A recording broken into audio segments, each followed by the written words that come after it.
새벽부터 북미의 공기가 달라졌습니다. 캐나다 주요 언론들이 잇따라 내놓은 분석이 그야말로 한반도 전체를 흔들어 놓을 정도의 파급력을 보여주고 있기 때문입니다. 평소라면 유럽의 강자가 당연히 가져갈 것으로 예상되던 60조 원 규모의 캐나다 차세대 잠수함 사업이 최근 흐름만 보면 완전히 다른 길로 흘러가고 있습니다. 해외 전문가들이 입을 모아 말하는 건 단 하나였습니다. 한국이 가장 유력하다. 아니 사실상 유일한 현실적 후보다. 캐나다 전국지 내셔널 포스트와 국방 전문지 네이비 투데이 그리고 수도권 핵심 매체 오타와 시티즌이 공통적으로 내린 결론이었습니다. 해외 언론 특유의 건조한 어투 대신 명확한 판단으로 적힌 문장 하나가 세계 방산 분석가들의 시선을 꽉 잡아 끌었습니다. 캐나다가 원하는 조건을 충족한 국가는 오직 한국뿐이라는 평가였습니다. 이 말이 왜 충격이었을까요? 잠수함 분야에서 한국은 늘 상승세의 신흥 강자로 불렸지만 디젤 잠수함의 양대 산맥인 독일 TKMS나 프랑스 나발그룹을 꺾고 북미 핵심 시장을 가져간다는 시나리오는 그동안 실제로 거론된 적이 거의 없었습니다. 그런데 이번에는 상황이 완전히 뒤집혔습니다. 그 반전의 중심엔 한화오션의 KSS-3, 즉 도산안창호급이 서 있습니다. 캐나다 언론들이 가장 먼저 주목한 건 KSS-3가 이미 한국 해군에서 실전 배치되어 있고 성능 검증까지 끝난 운용 중 플랫폼이라는 점이었습니다. 이는 독일, 프랑스, 영국이 현재 겪고 있는 조선산업 병목과 극명하게 대비됩니다. 유럽 조선소는 잠수함 건조 적체로 평균 외서 7년 이상 지연, 반면 한국은 이미 3-4척 동시병행 건조 능력을 보유하고 있으며 실제로 이를 증명해냈습니다. 캐나다는 2035년 첫 인도라는 정해진 시계를 갖고 있어 지연 리스크를 감수할 수 없기 때문에 결국 제때 납품 가능한 국가가 승자가 되는 구도였고 한국은 그 유일한 선택지였습니다.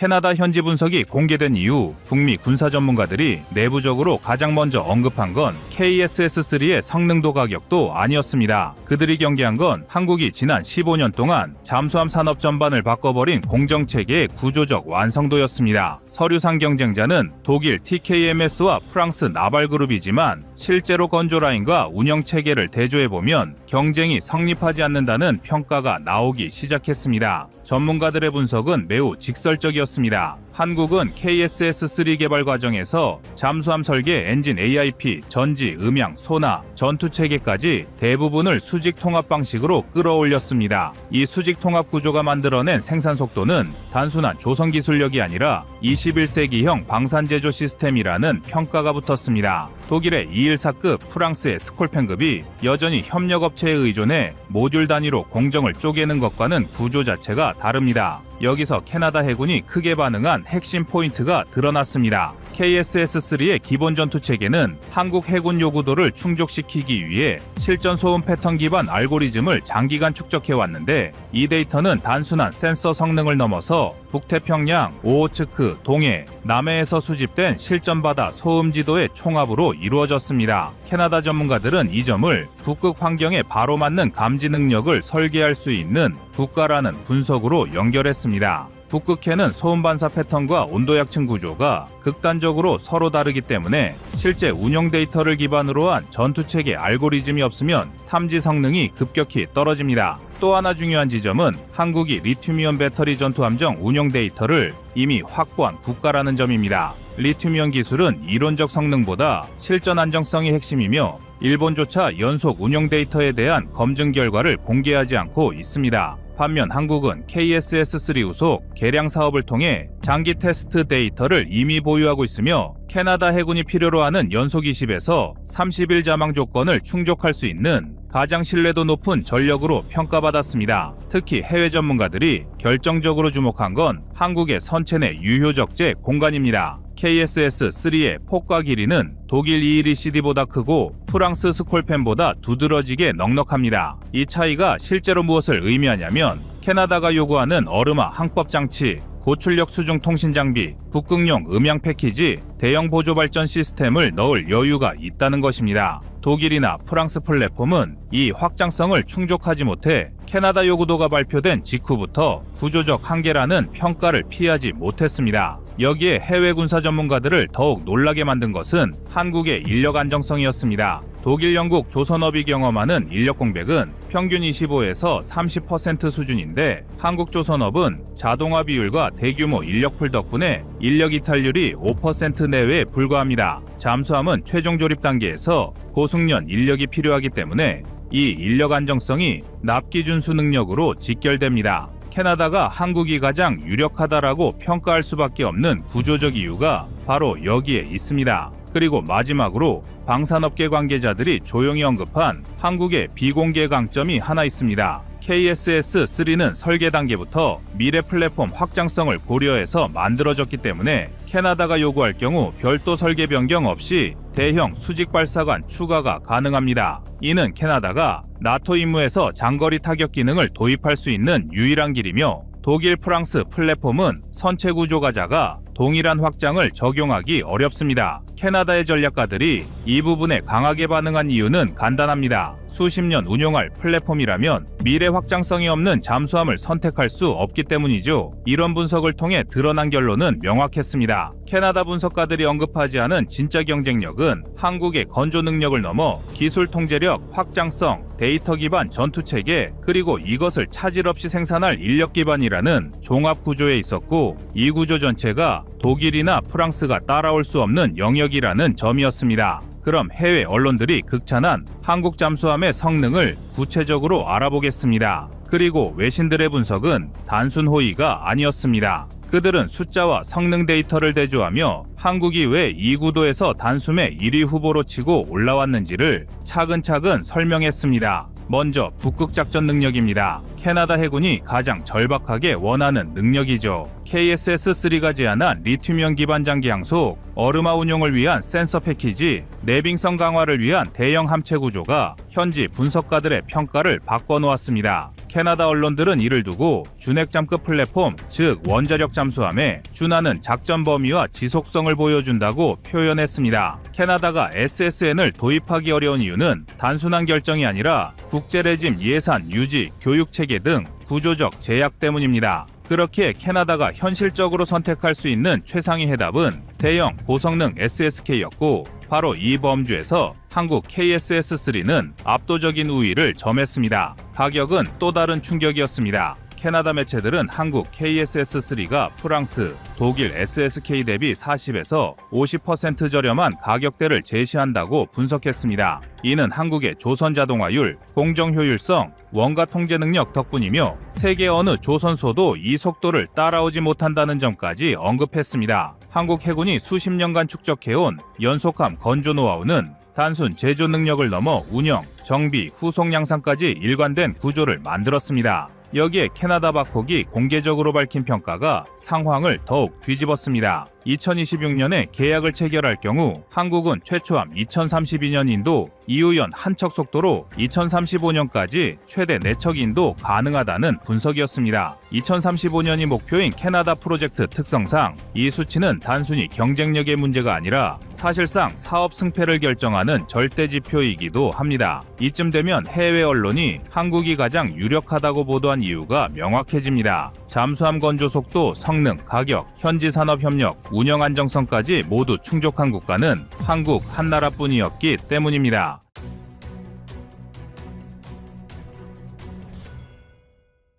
다음은 25년 3월 17일 캐나다 K9 영상입니다.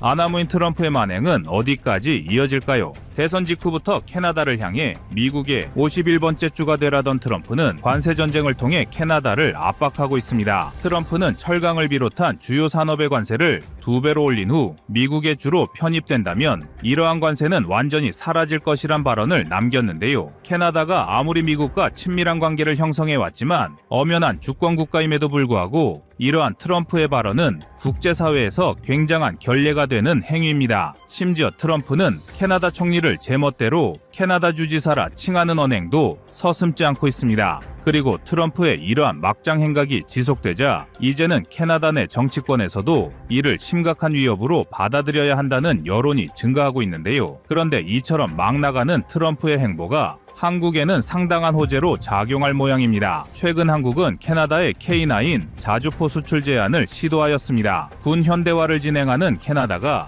미국의 의존도를 줄이면서 우수한 전력을 보강하려면 한국산 무기만큼 적합한 것이 없기 때문입니다. 이미 유럽, 오세아니아, 아프리카 등 세계 각지로 수출되어 맹활약하고 있는 K9이 북미 시장까지 장악한다면 그야말로 전 세계 자주포 시장은 한국 손안에 들어오는 격입니다. 게다가 한국은 캐나다의 차기 잠수함 사업을 노리고 있기 때문에 양국의 방산 협력이 증대된다는 것은 앞으로도 캐나다의 여러 군 현대화 사업에 한국이 참여하게 될 확률이 올라간다는 것을 의미하는데요. 반대로 미국은 유럽에 이어 캐나다까지 미국산 무기의 의존도를 낮추려 함에 따라 트럼프의 미국 우선주의가 역으로 미국의 발목을 잡는 모양새입니다. 최근 유럽은 독일 등의 나라가 F-35 계약을 취소할 수 있다는 전망이 등장할 정도로 미국의 영향력을 벗어나려 하고 있습니다. 미국을 중심으로 여러 동맹이 뭉쳐야 중국과 러시아 등의 패권 확장을 효과적으로 견제할 수 있을 텐데 오히려 트럼프가 미국의 동맹을 흔드는 꼴이 되어버린 것입니다. 그래서 준비했습니다. 오늘은 트럼프 덕분에 탄력받은 K9의 캐나다 진출 가능성에 대해 알려드리겠습니다.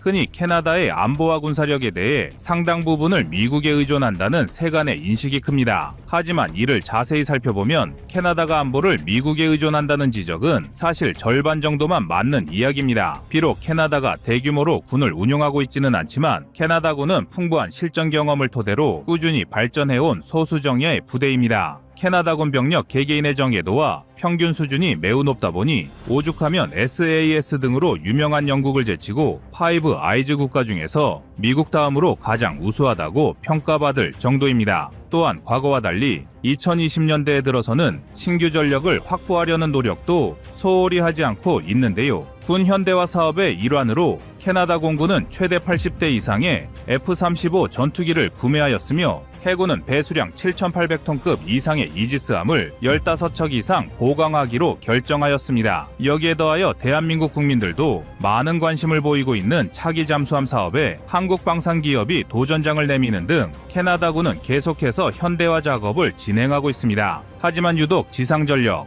그 중에서도 포병 분야는 상당히 빈약한 수준입니다. 현대 포병의 핵심이자 상징이라 할 수 있는 자주포와 다연장 로켓을 단 한 문도 보유하고 있지 않은 게 지금의 캐나다군 현황인데요. 캐나다가 지상으로 적성국과 마주하고 있지 않기도 하고 미국이란 우방이 인접해 있다는 점을 고려하더라도 불과 수십 문의 견인포만으로 포병 전력을 구성하고 있다는 것은 캐나다 육군의 포병 전력이 형편없다는 점을 방증합니다. 따라서 이전부터 캐나다도 한국의 K9 자주포에 많은 관심을 보였던 적이 적지 않았습니다. 캐나다는 러시아 우크라이나 전쟁이 발발하자 자신들이 보유한 일부 견인포를 지원하기로 결정하였는데 이에 따른 작전 공백을 최소화하고자 K9 자주포에 관심을 보였던 사례가 있는데요. 다만 당시에는 한국과 캐나다가 공식적으로 협상을 주고받지는 않았으며 간접적인 관심에 그쳤습니다. 하지만 트럼프가 캐나다를 압박하기 시작하면서 한국에 다시금 K9 수출 기회가 찾아왔습니다. 최근 한국은 정부와 방산업계 관계자 10여 명이 캐나다를 방문하여 K9 자주포를 비롯한 다수의 무기체계 공급 가능성을 타진하였습니다. 군 현대화를 추진하되 미국 방산에 대한 의존도를 줄이고 다변화된 공급처를 찾고 싶은 캐나다와 북미 지역으로 K9의 시장 확대를 도모하는 한국의 이해관계가 절묘하게 맞아떨어지고 있는 모양새입니다. 특히 K9 자주포는 성능 측면에서 캐나다가 사용하는 기존의 견인포를 완전히 압도하는 전력 증강이 가능합니다. 현재 캐나다 육군이 보유하고 있는 포병 전력은 약 30문이 조금 넘는 수준의 M777 견인포가 전부인데 M777은 견인포임에도 불구하고 비싼 가격으로 유명한 곡사포입니다. 미국 국방안보협력국 자료에 따르면 M777A2의 수출 가격은 한 문당 약 9억 원 수준으로 한국군이 사용하는 KH-179 견인포보다 8배 이상 비싼 가격입니다. 미국이 이처럼 값비싼 견인포를 제작한 것은 전 세계를 대상으로 작전을 수행하는 미국의 특성상 신속한 전개가 가능해야 했기 때문입니다. 이에 따라 미국은 티타늄 합금을 사용하여 견인포의 무게를 감량하고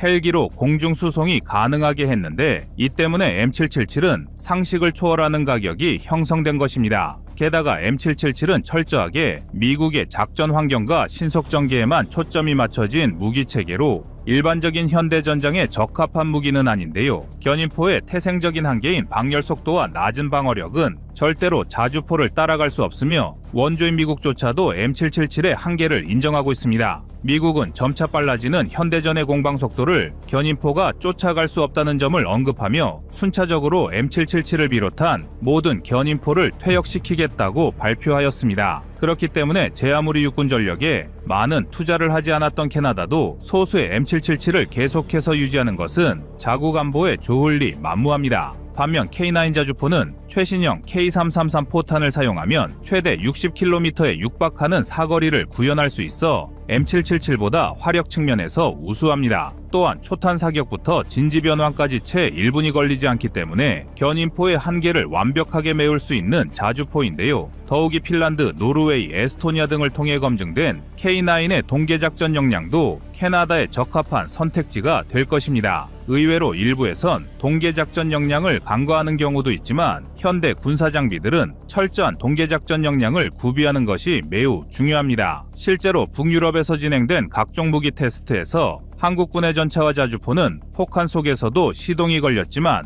유럽제 무기들은 시동조차 제대로 걸리지 않는 모습을 보여주며 무기 체계가 실전에서 동계작전을 대비해야 하는 중요한 이유를 보여주기도 했는데요. 제 아무리 좋은 성능을 가진 무기라고 하더라도 혹한의 기온에서 구동이 되지 않는다면 그것은 있으나 마나한 고철이 될 수밖에 없습니다. 따라서 K9은 우수한 사거리와 화력, 신속한 진지 변환 능력에 더해 캐나다군의 기후 조건까지 견딜 수 있는 전천후 자주포이며 캐나다군이 M777 견인포와 동일한 수량으로 K9을 도입, 대체한다면 캐나다 포병의 화력은 기하급수적으로 상승할 것입니다. 그런데 한국과 캐나다의 협력이 더욱 강화될 수 있는 것은 단순히 K9처럼 한국산 무기가 우수하기 때문만은 아닙니다. 미국의 갑질에 맞서 무기 의존도를 줄이고 싶은 캐나다에게 있어 한국은 자신들과 비슷한 역사를 겪었지만 이를 극복해낸 나라로 비춰지고 있습니다. 2020년대의 한국은 전 세계에서도 인정받는 방산강국이자 전 세계에서 5위의 군사력을 지닌 강국이지만 우리도 과거에는 미국의 갑질로 인해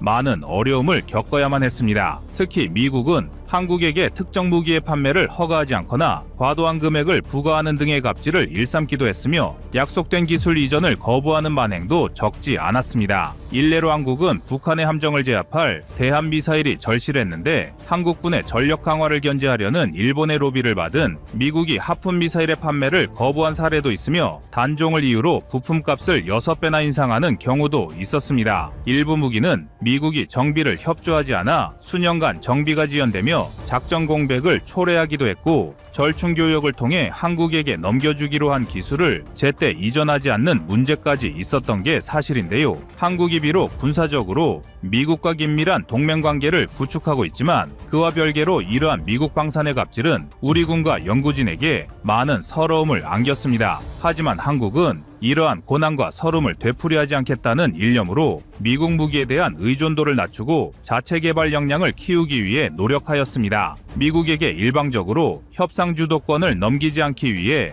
유럽 방산과의 협력을 진행하며 무기 수입 구조를 다변화하였고 그렇게 전력 공백을 최소화하면서 한편으로는 자체 개발을 통해 계속해서 국산화율을 끌어올렸습니다. 그 결과 현재는 자주포와 전차뿐만 아니라 전 세계에서 8번째로 3,000톤급 이상 잠수함을 독자 개발한 나라가 되었으며 KF-21을 통해 4.5세대 전투기까지 개발할 수 있는 첨단 기술력을 보유하게 되었습니다. 아직 일부 기술을 더욱 축적해야 하는 과제도 남아있지만 짧은 기간에 이 정도로 방위 산업 역량을 끌어올린 나라는 한국이 유일한데요. 최근 들어 트럼프로 인해 미국과의 관계가 흔들리는 캐나다의 입장에서 봤을 때 한국은 미국산 무기의 의존도를 가장 효과적으로 개선한 나라인 것입니다. 따라서 캐나다는 한국과의 협력 증대를 통해 군을 개선하고 다양한 무기체계 도입 루트를 확보하려 할 것인데요. 미국 우선주의를 내세우며 동맹국을 불필요하게 압박하는 트럼프의 근시안적 정책은 정작 한국에 더 큰 이익을 불러올 것입니다.